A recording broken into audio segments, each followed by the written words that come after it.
हर इंसान को ज़िंदगी में कभी ना कभी एक बार प्यार ज़रूर होता है, लेकिन कुछ प्यार ऐसे होते हैं जो सिर्फ अधूरे ही रह जाते हैं। आज की मेरी ये कहानी भी ऐसे ही एक तरफा प्यार की है जो अधूरा रह गया।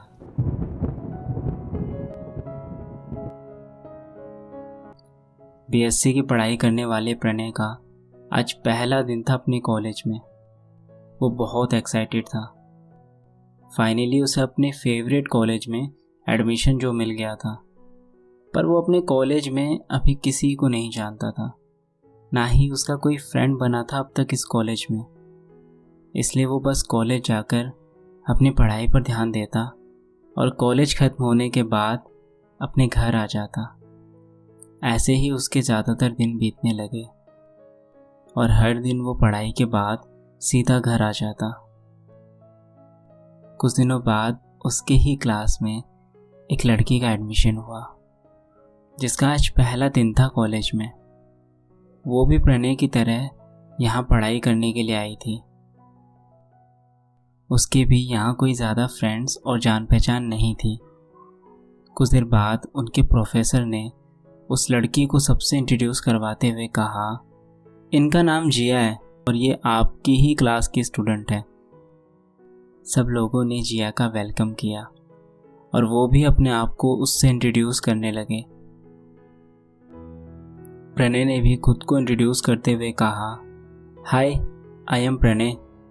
ओह hello Pranay, Jiya this side. यहाँ पहली बार उन दोनों ने एक दूसरे से हाथ मिलाते हुए और हल्की हल्की स्माइल करते हुए बात करनी शुरू करी। प्रणय अब घर से कॉलेज दूर होने के कारण कॉलेज के हॉस्टल में ही रहने लगा था। उसके रूममेट थे तो अच्छे लोग, मगर प्रणय और उनकी बातचीत बहुत कम होती थी। इसलिए प्रणय खुद को अकेला महसूस करता था, क्योंकि उसके पास कोई बातें शेयर करने वाला था ही नहीं। अगले दिन कॉलेज में जब प्रणय आया तो जिया उसके पास जाकर बैठ गई और पढ़ाई से रिलेटेड कुछ क्वेश्चंस पूछने लगी, जिसमें उसे डाउट हो रहे थे। प्रणय ने उसके सारे क्वेश्चंस का डाउट दूर करते हुए उससे बातचीत शुरू करी। तुम यहाँ अपनी फैमिली के साथ रहती हो? जिया ने उसे जवाब देते हुए कहा, नहीं, मैं यहाँ पास के ही एक पीजी में रहती हूँ और अपनी एजुकेशन पूरी करने के बाद वापस अपने घर चली जाऊँगी। और तुम? मैं भी यहाँ अपनी पढ़ाई पूरी करने के लिए बॉयज़ हॉस्टल में रहता हूँ। घर से कॉलेज काफ़ी दूर था ना, इसलिए। पढ़ाई पूरी होने के बाद एक अच्छी सी कंपनी में जॉब करूँगा। इतना कहते हुए प्रणय ने जिया से पूछा, क्या हम फ्रेंड्स बन सकते हैं? यस ऑफ कोर्स प्रणय, जिया ने उसे हंसते हुए जवाब दिया और फिर वो वहाँ से चली गई। प्रणय अब जिया से बातें करने लगा और उन दोनों में कुछ समय बाद एक अच्छी दोस्ती हो गई। प्रणय को अपनी बातें शेयर करने के लिए उसके कॉलेज में एक अच्छी दोस्त मिल चुकी थी। धीरे धीरे उन दोनों की एजुकेशंस कंप्लीट होने वाली थी, क्योंकि अब दोनों फाइनल ईयर्स में पहुंच चुके थे। प्रणय के दिल में अब जिया के लिए दोस्ती से कुछ ज़्यादा हो चुका था, यानी अब जिया से प्यार करने लगा था प्रणय। पर प्रणय कभी अपने दिल की बात जिया को नहीं बता पाया, क्योंकि उसे जिया की तरफ से ऐसा कुछ महसूस ही नहीं हुआ जैसा वो जिया के लिए महसूस करता था। इसलिए प्रणय चाहकर भी कभी उसे अपने दिल की बात बोलने की हिम्मत नहीं कर सका। उसे कहीं ना कहीं इस बात का भी डर था कि जिया को अपने दिल की बात बताने से कहीं उनकी ये दोस्ती भी खत्म ना हो जाए, क्योंकि जिया प्रणय को एक अच्छा दोस्त समझती थी, जो यहाँ इस कॉलेज में बस अपने सपने पूरे करने आया था। इन सब बातों ने प्रणय को हमेशा रोक कर रखा अपने दिल की बात बताने से। प्रणय जिया का हर तरह से ख्याल रखता था। जब भी जिया को क्लास में कुछ समझ नहीं आता था, वो उसकी मदद करता और उसे सारे क्वेश्चंस वो ईज़ी तरह से समझाता। वो उसके साथ एक दो बार घूमने भी गया। वो दोनों साथ में ट्रिप पर भी गए और कई बार कॉलेज के लेक्चर्स बंक करके मूवीज़ भी देखी।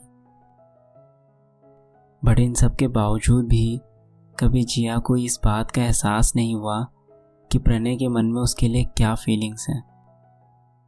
प्रणय बस जिया के फेस की स्माइल देखकर खुश हो जाता था, क्योंकि उसके प्यार उसकी खुशी में था। कुछ टाइम बाद उनके फाइनल एग्ज़ाम आ गए। अब प्रणय के चेहरे पर थोड़ी उदासी दिखने लगी थी, क्योंकि उसे प्रिया की वो बात याद थी कि एग्ज़ाम के बाद वो अपने घर वापस लौट जाएगी। और कहीं ना कहीं ये बात अंदर ही अंदर प्रणय को खाए जा रही थी। अब प्रणय के दिल में एक अजीब सा दर्द था जो उसे अंदर ही अंदर तोड़ रहा था।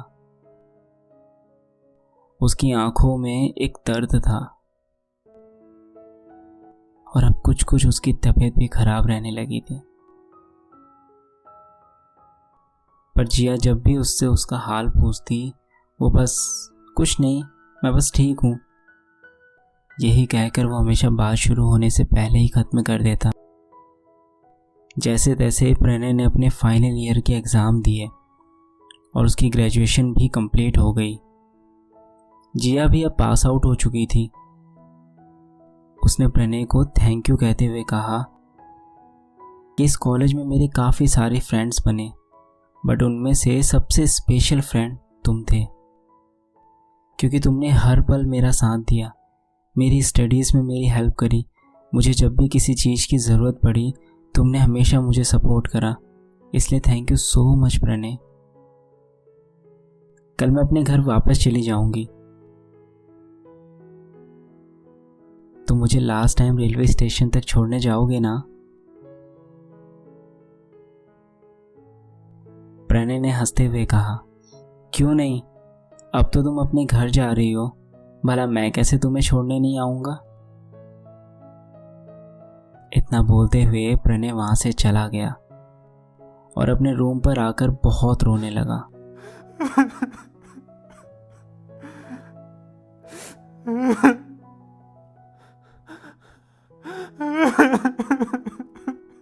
उसकी आंखों से जिया से जुदा होने का गम आंसुओं की शक्ल में बहने लगा।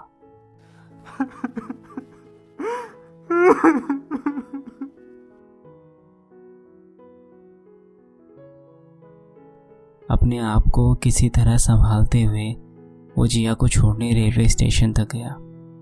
यह आखिरी मौका था प्रणय के पास जिया को अपने दिल की हर बात बताने का। मगर प्रणय ने जिया को उसकी ट्रेन में बिठाया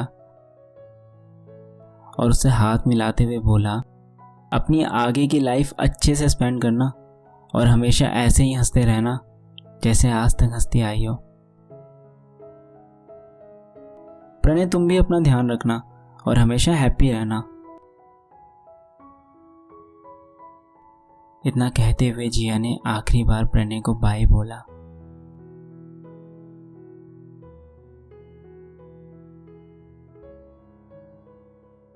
और फिर उसकी वो ट्रेन चलने लगी।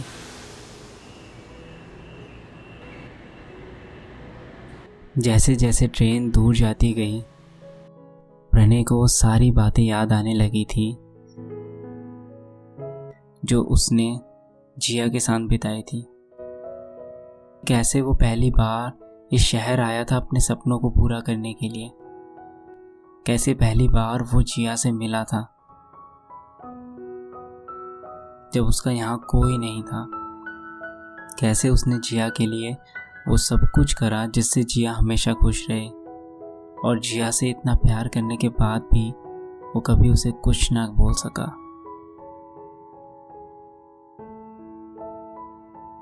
अब ट्रेन उसकी आंखों से धीरे धीरे ओझल होने लगी थी और कुछ देर बाद वो पूरी तरह से ओझल हो गई और उसके साथ उसका प्यार भी हमेशा के लिए दूर हो गया। अब प्रणय को अपने आप को संभालना मुश्किल हो चुका था, मगर शायद किस्मत को यही मंजूर था। प्रणय का जिया के लिए ये प्यार बस एक तरफा ही रह गया।